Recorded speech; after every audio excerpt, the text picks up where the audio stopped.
Dinas Pertanian Kabupaten Ogan Komering Ulu menegaskan di tahun 2021 ini melalui Badan Pengelolaan Dana Perkebunan Kelapa Sawit bekerja sama dengan Direktorat Jenderal Perkebunan mengadakan program peremajaan perkebunan kelapa sawit.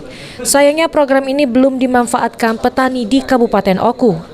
Pelaksana tugas Sekretaris Dinas Pertanian Oku, Husmin, menjelaskan belum terserapnya dana program peremajaan perkebunan kelapa sawit ini antara lain disebabkan tingginya harga buah segar kelapa sawit. Harga sekarang ini mencapai Rp2.600 per kilogram. Dampak tingginya harga kebanyakan petani lebih memilih memanfaatkan tanaman yang ada meski usia tanaman sudah tua dan hasil buahnya tidak terlalu produktif dibandingkan melakukan peremajaan. Padahal katanya program ini sangat baik untuk petani.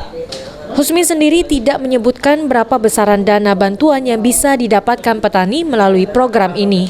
Melalui program peremajaan ini kita itu diberi bantuan masyarakat peserta yang memenuhi syarat itu diberi bantuan untuk dana peremajaan melalui Badan Pengelola Dana Perkebunan Kelapa Sawit yang bekerja sama dengan Direktorat Jenderal Perkebunan. Apa yang kita kucurkan tahun ini untuk di wilayah Oku? Kalau yang tahun ini, sebenarnya tahun ini belum ada yang realisasi, tapi tahun 2020 ada, tahun 2019 juga ada gitu. Karena yang dana cukup tersedia dari pusat sudah tersedia, tapi mereka mengajukan belum ada untuk 2021 ini. Belum ada yang mengajukan permohonan.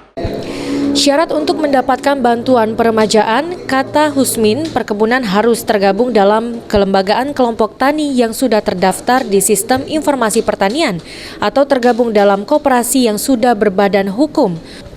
Boleh juga dalam bentuk lain seperti Gapoktan yang legalitasnya jelas. Ari Pranika, PAL TV.